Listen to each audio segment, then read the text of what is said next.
ప్రపంచ చెస్లో భారత గ్రాండ్ మాస్టర్లు దుమ్మురేపుతున్నారు. తాజాగా మహిళల చెస్ వరల్డ్ కప్ కూడా భారత్కు ఖాయమైపోయింది. తెలుగు ప్లేయర్ కోనేరు హంపి ఇప్పుడు ఫైనల్లో అడుగుపెట్టింది. జార్జియాలో జరిగిన సెమీస్లో ఆకట్టుకుంది. చైనా క్రీడాకారిణి జిఎం లీ టింగ్జీపై అదిరిపోయే విజయం సాధించింది.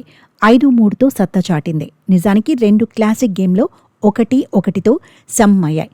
టై బ్రేక్లోనూ తొలి 2 ర్యాపిడ్ గేమ్లు టైగా ముగిశాయి. 10 నిమిషాల ర్యాపిడ్ గేముల్లో తొలి గేమ్ చైనా ప్లేయర్ ఖాతాలో చేసింది. ఆ తర్వాత మిడిల్ గేమ్లో కోనేరు హంపి ఇబ్బంది పడింది. ప్యాన్ను చేజార్చుకుంది.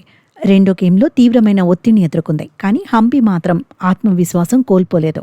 పట్టుదలతో గేమ్ ప్లాన్ను అమలు చేసింది. ఎత్తులతో చైనా ప్లేయర్పై పోరాడింది. 3-3తో గేమ్ను లెవెల్ చేసింది. ఆ తర్వాత బ్లిడ్జ్ గేముల్లోనూ దుమ్మురేపింది. ఆధిపత్యం చెలాయించింది.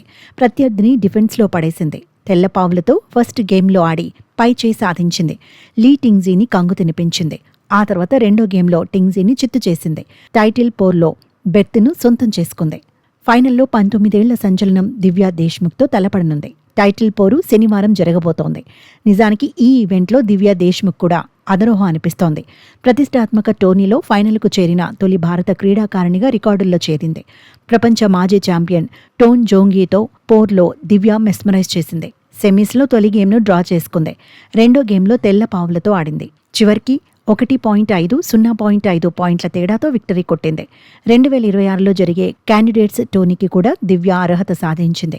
ఇప్పుడున్న ప్రపంచ ఛాంపియన్తో తలపడే ఛాలెంజర్ను క్యాండిడేట్స్ టోర్నీ ద్వారానే ఫైనల్ చేస్తారు. తొలి గ్రాండ్ మాస్టర్ నార్మన్ను దివ్య దక్కించుకుంది.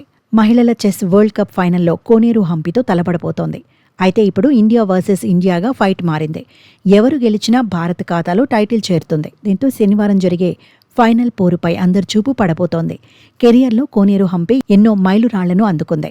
ఇప్పుడు యంగ్ ప్లేయర్పై విజయంతో మరో ప్రతిష్టాత్మక టైటిల్ను ఖాతాలో వేసుకోవాలనే పట్టుదలతో ఉంది.